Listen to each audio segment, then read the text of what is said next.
সুন্নাহ, নবীর পথ এবং বিদআত, উদ্ভাবন। সরল পথ বিন্যস্ত করা হয়েছে। আমাদের কাজ কেবল এটি অনুসরণ করা, নতুন পথ আবিষ্কারের চেষ্টা করা নয়। একবার কিছু ইহুদি পণ্ডিত সাইয়েদুনা উমর বিন খাত্তাবকে বললেন, আল্লাহ তার কল্যাণ করুন, কোরআনে এমন একটি আয়াত রয়েছে যেটি যদি আমাদের কাছে নাজিল হতো তবে আমরা এর নাজিল উদযাপনের জন্য একটি দিন নির্ধারণ করতাম। জিজ্ঞাসাবাদে তারা আয়াতটি উল্লেখ করে, আজ আমি তোমাদের জন্য তোমাদের দিনকে পূর্ণাঙ্গ করে দিলাম, তোমাদের প্রতি আমার অনুগ্রহ সম্পূর্ণ করলাম এবং তোমাদের জন্য ইসলামকে তোমাদের দিন হিসেবে মনোনীত করলাম। আল মায়েদা অধ্যায় 5 আয়াত 3। হ্যাঁ, আমি জানি সময় এবং স্থান যখন এটি নাজিল হয়েছিল। তিনি উত্তর দিলেন, প্রকৃতপক্ষে এটি একটি ঐতিহাসিক দিন ছিল। এটি ছিল আরাফার দিন, নবী মুহাম্মাদের বিদায় হজের সময়। এই আয়াতটি সাইয়েদুনা আদম আলাইহিস সালামের পৃথিবীতে আগমনের সাথে সাথে শুরু হওয়া একটি ঐতিহাসিক প্রক্রিয়ার সমাপ্তির ঘোষণা দেয়।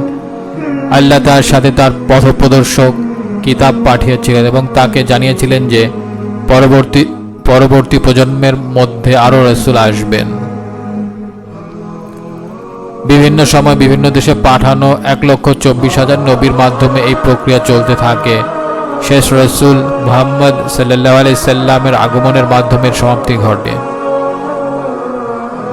তিনি 23 বছরের বেশি সময়কাল ধরে আল্লাহর ঐশী বাণী লাভ করেছিলেন। অতঃপর বিদায় হজের সময় আরাফাতের ময়দানে প্রায় 1.5 লাখ সাহাবীর উপস্থিতিতে এই আয়াত ঘোষণা করেন যে সব সম্পন্ন হয়ে গেছে, অর্থাৎ দিনের পরিপূর্ণতা অর্জিত হয়ে গেছে। এই বার্তাটির সম্পূর্ণ তাৎপর্য আমাদের কখনোই এড়াতে পারবে না। পূর্ববর্তী সমস্ত প্রকাশিত ধর্মের বিপরীতে ইসলাম একটি গুরুত্বপূর্ণ সম্মানে ভূষিত। তাদের সবাই মেয়াদ শেষ হওয়ার তারিখ নিয়ে এসেছে, ইসলামের তা নেই। আল্লাহর পক্ষ থেকে হেদায়েত সম্পন্ন হয়েছে, ধর্ম পূর্ণতা লাভ করেছে। শেষ দিন পর্যন্ত কোনো নতুন বার্তা, কোনো নবী, কোনো নতুন শরীয়ত এবং কোনো নতুন আদেশ আসবে না। সরল পথ নির্ধারিত হয়েছে। আমাদের কাজ কেবল এটি অনুসরণ করা, নতুন পথ আবিষ্কারের চেষ্টা করা নয়। জুমার খুতবায় এই উম্মত হাদিসটির পুনরাবৃত্তি করছে, আমি তোমাদেরকে দিনের নতুন উদ্ভাবিত বিষয় সম্পর্কে সতর্ক করছি এবং প্রতিটি নতুন উদ্ভাবিত বিষয় বিদআত এবং প্রতিটি বিদআতই গোমরাহি এবং প্রতিটি গোমরাহি জাহান্নামের আগুনের মধ্যে রয়েছে। আন-নাসাঈ। ইসলামী পরিভাষায় সুন্নাহ ও বিদআহ বিপরীতার্থক শব্দ। সুন্নাহ আক্ষরিক অর্থে পথ এবং এটি আমাদেরকে নবী সাল্লাল্লাহু আলাইহি সাল্লাম দ্বারা দেখানো পথ। এর মধ্যে রয়েছে কোরআন, হাদিস, সাহাবীদের ঐক্যমত এবং যোগ্য ইমামদের ইজতিহাদ থেকে প্রাপ্ত শরীয়তের শিক্ষা। বিদআহ মানে বিশ্বাস বা ধর্মীয় অনুশীলনের বিষয়গুলিতে যোগ করা বা পরিবর্তন করা। এটি অনেক রূপ নিতে পারে। কেউ একটি নির্ধারিত আইনের উপলক্ষ পরিবর্তন করতে পারে, যার ফলে এটি এমন আচারে প্রসারিত হতে পারে যার জন্য এটিকে বোঝানো হয়নি। কেউ একটি কাঙ্ক্ষিত কাজের উপর বিধিনিষেধ যোগ করতে পারে যা শরীয়ত আরোপ করেনি। কেউ এই ধরনের একটি কাজের ধরন বা গঠন পরিবর্তন করতে পারে। কেউ সম্মিলিতভাবে এমন কিছু করা শুরু করতে পারে যা স্বতন্ত্রভাবে সম্পাদন করতে হবে।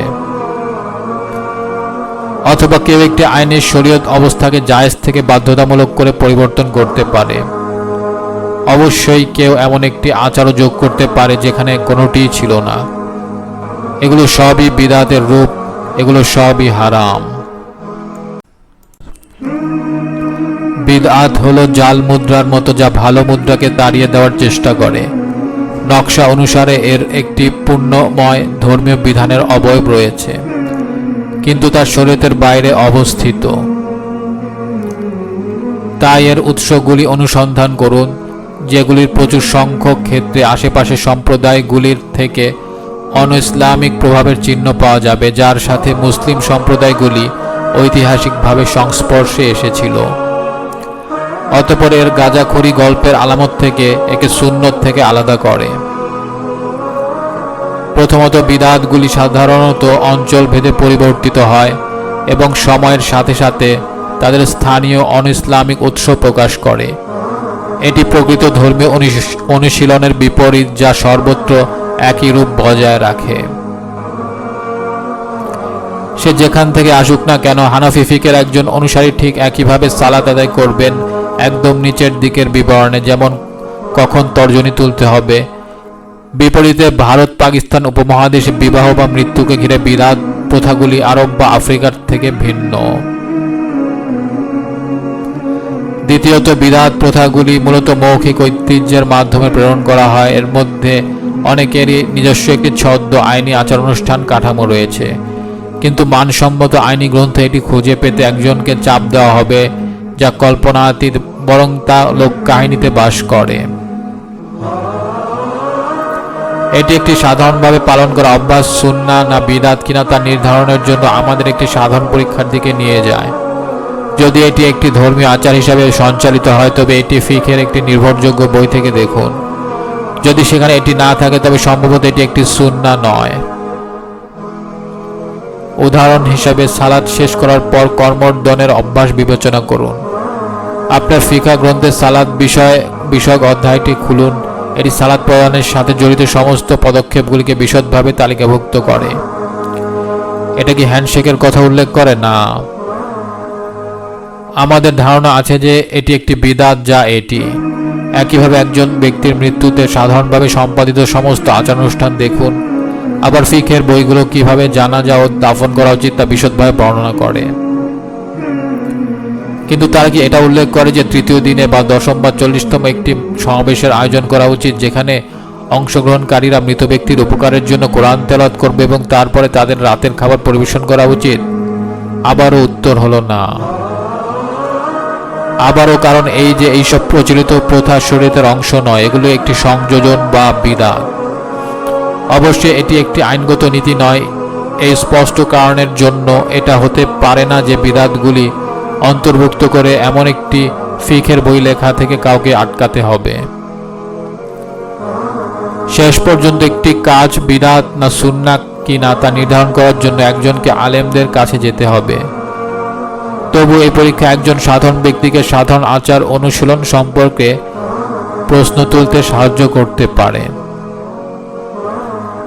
বিদআতের প্রচারে সাহায্যকারী একটি বিষয় হলো এমন মনোভাব যা ধর্মকে আল্লাহর হুকুমের কাছে আত্মসমর্পণ করার গুরুতর দায়িত্বের পরিবর্তে শখ হিসেবে বিবেচনা করে। বিশুদ্ধ আত্মসমর্পণ হতে পারে বিরক্তিকর, এটা আত্মত্যাগের দাবি রাখে। বিদআতগুলো মজাদার, তার উপরে তারা পরকালে পুরস্কারের প্রতিশ্রুতি দেয়। এটি বিদআতকে সাধারণ গুনার চেয়ে মারাত্মক করে তোলে। একটি আমল থেকে একটি পাপ হতে পারে, আমরা অনুতপ্ত হতে পারি, কিন্তু যে ভুলকে সে সঠিক বলে মনে করে তার থেকে কিভাবে কেউ অনুতপ্ত হতে পারে? কিন্তু বাস্তবে বিদআতগুলো এক বিরাট বোঝা। ইসলামী শিক্ষা সরল ও সহজ। যখন একজন ব্যক্তি মারা যায়, ইসলাম শেখায় যে অন্যদের উচিত শোকাহত পরিবারকে খাবার সরবরাহ করা। বিদআতে এর ঠিক বিপরীত প্রয়োজন। অন্যান্য বিদআতগুলো এমন একটা বোঝা, এবং পরকালে বোঝা অনেক বড় হবে, কারণ প্রত্যেক বিদআতই জাহান্নামে। নিবন্ধটি লিখেছেন খালিদ বেগ। সুন্নাহ বনাম বিদআতের উপর হাদিস। গুদাইফ ইবনুল হারিস রাদিয়াল্লাহু আনহু থেকে বর্ণিত, রাসূলুল্লাহ সাল্লাল্লাহু আলাইহি সাল্লাম বলেছেন, মানুষ দিনের মধ্যে এমন কোনো বিদআত রচনা করে না যার কারণে তার মতো একটি সুন্নতকে উঠিয়ে নেওয়া হয় না। সূত্র মুসনাদে আহমদ 16970 নম্বর হাদিস। মান ইবনে হাজারের মতে জাইদ, খুব ভালো। আয়েশা রাদিয়াল্লাহু তাআলা আনহা থেকে বর্ণিত, রাসূলুল্লাহ সাল্লাল্লাহু আলাইহি সাল্লাম বলেছেন, যে ব্যক্তি আমাদের এ বিষয়ে কোনো কিছু উদ্ভাবন করবে যা এর অন্তর্ভুক্ত নয়, তা প্রত্যাখ্যাত হবে। অন্য বর্ণনায় নবী সাল্লাল্লাহু আলাইহি সাল্লাম বলেছেন, যে ব্যক্তি এমন কাজ করবে যা আমাদের বিষয়ের সাথে সঙ্গতিপূর্ণ নয়, তা প্রত্যাখ্যাত হবে। সূত্র সহি আল বুখারি 2697, সহি মুসলিম 1718। মান আল বুখারি ও মুসলিম অনুসারে মুত্তাফাকুন আলাই, সত্যতায় উভয় একমত। জাবির ইবনে আব্দুল্লাহ রাদিয়াল্লাহু তাআলা আনহু বর্ণনা করেছেন, রাসূলুল্লাহ সাল্লাল্লাহু আলাইহি সাল্লাম তার খুতবায় আল্লাহর প্রশংসা করতেন যেমন তিনি প্রশংসার যোগ্য। তারপর বলতেন, আল্লাহ যাকে পথ দেখান তাকে কেউ পথভ্রষ্ট করতে পারে না, আল্লাহ যাকে পথভ্রষ্ট করেন তাকে কেউ পথ দেখাতে পারে না। সত্যতম বাণী হলো আল্লাহর কিতাব এবং সর্বোত্তম পথ নির্দেশ হলো মুহাম্মদ সাল্লাল্লাহু আলাইহি সাল্লামের পথ নির্দেশ। দিনের মধ্যে সবচেয়ে খারাপ বিষয় হলো সেগুলি যা নতুন উদ্ভাবিত হয়েছে, কারণ প্রতিটি নতুন উদ্ভাবিত বিষয় একটি বিদআত, প্রতিটি বিদআত গোমরাহি এবং প্রতিটি গোমরাহি জাহান্নামে। সূত্র সুনান আল নাসাঈ 1578, মান আলবানির মতে সহিহ। নতুন এপিসোড আপডেট পেতে সাবস্ক্রাইব বাটনে ক্লিক করুন।